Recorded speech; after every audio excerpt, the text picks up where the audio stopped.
എല്ലാവരും വേഗം ഊണ് കഴിക്കാൻ വായോ. എൻ്റെ കറികൾ എന്തൊക്കെയാണെന്ന് നോക്കാം. നല്ല മട്ടേരിൻ്റെ ചോറ്, പിന്നെ പയർ വറവ്, പച്ചപ്പയറും വയലറ്റ് പയറും കൂടെ മിക്സ് ചെയ്ത് വറുത്തതാണ്. പിന്നെ ചെമ്പല്ലി മീനാണേ. ചെമ്പല്ലി എന്ന് പറഞ്ഞാൽ ഈ മീൻ നിങ്ങളെന്താ പേര് പറയുന്നത് കമൻറ്റ് ചെയ്യണേ. പിന്നെ കുറച്ച് വൻപയർ പുഴുക്കെടുത്തു, നെല്ലിക്ക അച്ചാറും, പിന്നെ ചാറ് കറിക്ക് പരിപ്പ്, നല്ല പരിപ്പ് കറിയാണ്.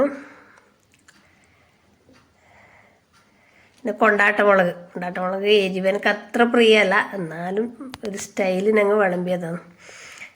എങ്ങനെയുണ്ട് കറികളൊക്കെ എന്നൊന്ന് കമൻറ്റ് ചെയ്യണേ. നിങ്ങളൊക്കെ ഊണ് കഴിച്ചോ, എന്തൊക്കെ വിഭവങ്ങളെന്നൊക്കെ പറയണം. നല്ല എരിവുണ്ട്, അതിപ്പോൾ ടേസ്റ്റും ഉണ്ട്. കൊണ്ടാട്ടമുളക് ഇഷ്ടമുള്ളവർ കൂടി ഒന്ന് കമൻറ്റ് ചെയ്തേക്കണേ. അപ്പോൾ എനിക്ക് എരിവിനെ പേടിയായതുകൊണ്ട് തിന്നാൻ ലേശം മടിയുണ്ട്, അത്രയേ ഉള്ളൂ. അപ്പോൾ ഇന്നത്തെ വിശേഷങ്ങൾ ഇതൊക്കെയാണ്. ലൈക്ക് ചെയ്യണം, കമൻറ്റ് ചെയ്യണം, ഫോളോ ചെയ്യണം. താങ്ക്